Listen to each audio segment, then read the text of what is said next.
ফেসবুকের কন্টেন্ট ক্রিয়েটররা মারাত্মক চ্যালেঞ্জের মুখোমুখি পড়ছে।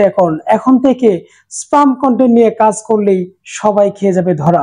এখন থেকে ফেসবুককে খুব সতর্কতার সহিত কাজ করতে হবে। ফেসবুক নতুন অ্যানাউন্সমেন্টের মাধ্যমে জানিয়ে দিয়েছে, এখন থেকে যারা স্প্যাম কন্টেন্ট নিয়ে কাজ করবে তাদের রিচ এঙ্গেজমেন্ট ফেসবুক ডাউন করে দিয়ে এবং কি তাদের পেজটাকেও ফেসবুক টোটালি ডিলিট করে দিতে পারে। তো প্রিয় বন্ধুরা, স্প্যাম কন্টেন্ট বলতে আমি কি বোঝাতে চাচ্ছি আপনারা আশা করছি বুঝতে পারছেন।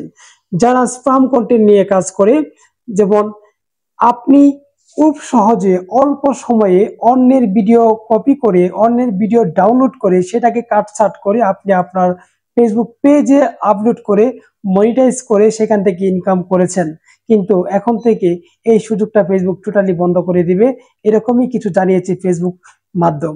তো প্রিয় বন্ধুরা, যারা স্প্যাম কন্টেন্ট নিয়ে কাজ করছেন তাদের জন্য কিন্তু মহা বিপজ্জনক সময় চলে আসছে। তো আমি তাদেরকে বলবো যে এখনই সতর্ক হন।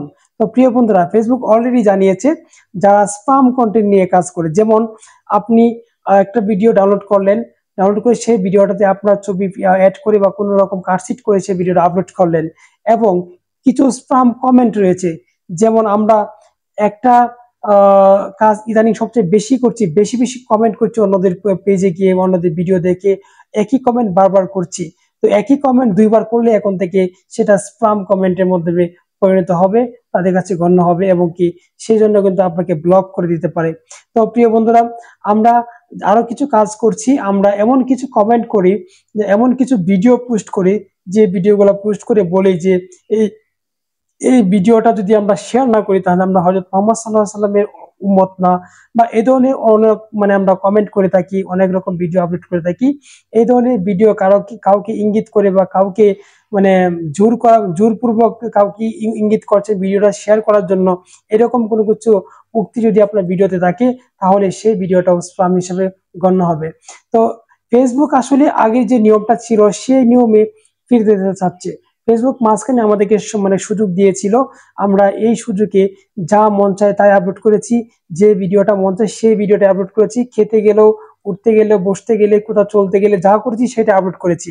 আমরা একটি পেজে বিভিন্ন রকম ভিডিও আপলোড করেছি, এখন থেকে সেটা আর চলবে না। আগে ফেসবুকে যে রুলস ছিল সেই রুলসটাতে আবার ফিরিয়ে নিয়ে যাচ্ছে। আপনি যে ক্যাটাগরি ভিডিও আপলোড করবেন, একই ক্যাটাগরি ভিডিও যদি আপলোড করেন সেই ভিডিওটা ফেসবুক সবার সামনে রিকমেন্ড করবে। আর যদি আপনি এক এক সময় এক এক ধরনের ভিডিও আপলোড করেন তাহলে এই ভিডিওটা মানুষ সবার সামনে রিকমেন্ড করবে না। একটা সময় বর্তমানে ছিল যে আপনি যে ভিডিওটা আপলোড করতেন সেই ভিডিওটা ফেসবুক সবার সামনে রিকমেন্ড করতো এবং কি সেই ভিডিওটা মানুষ দেখতে বাধ্য হতো। একজন একটা ভিডিও পছন্দ করে না, তারপরেও ফেসবুক তার কাছে সেই ভিডিওটা পাঠাতো, কিন্তু এখন আর এটা হবে না। এখন আপনি যে ধরনের ভিডিও তৈরি করেন, আপনি যদি একই ধরনের ভিডিও তৈরি করেন, আপনার ভিডিওটা যারা পছন্দ করে তাদের কাছে একমাত্র ফেসবুক এই ভিডিওটা পৌঁছাবে এবং তারা দেখবে।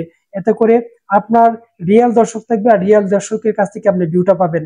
আর যারা এক এক সময় এক এক ধরনের ভিডিও তৈরি করছেন তাদের রিচ 100% কমে যাবে, তাদের এঙ্গেজমেন্ট ঠিক থাকবে না এবং কি ফেসবুক এই আগের মতো করে আপনার ভিডিওটা সবার সামনে রিকমেন্ড করবে না।